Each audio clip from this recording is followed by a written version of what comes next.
My name is Michael Berkowitz. I'm the president of 100 Resilient Cities, an organization pioneered by the Rockefeller Foundation. So the most interesting things that we're seeing are cities starting to break down the silos between different disciplines.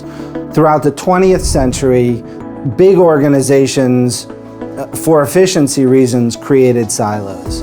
And that led to explosion and development of different fields. And so transportation people talk to transportation people, housing people talk to housing people, economic development people talk to economic development people.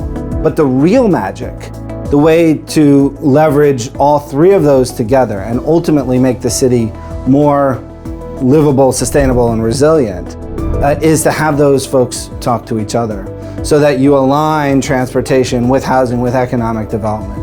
One way that cities like Dubai can confront challenges of building cohesion is to make it a goal in whatever they do.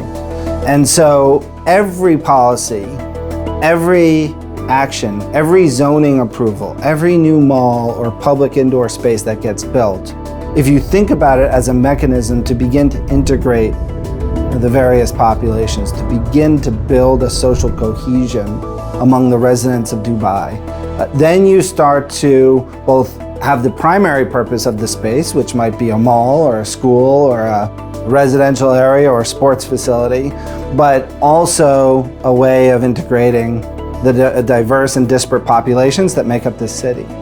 And that's where you start to get the resilience dividend. That cohesion is what's going to serve you as a city going forward and make you stronger and more resilient.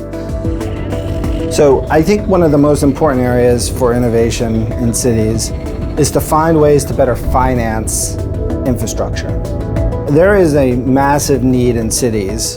The World Bank estimates that cities will need $2 trillion a year to support their infrastructure needs along this growing urbanization.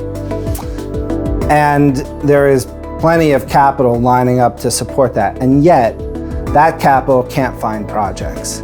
And the reason it can't find projects is because cities have poor technical capacity to produce projects. The life cycle of projects is sometimes, big projects is 10 years and mayors are only in for 4 years.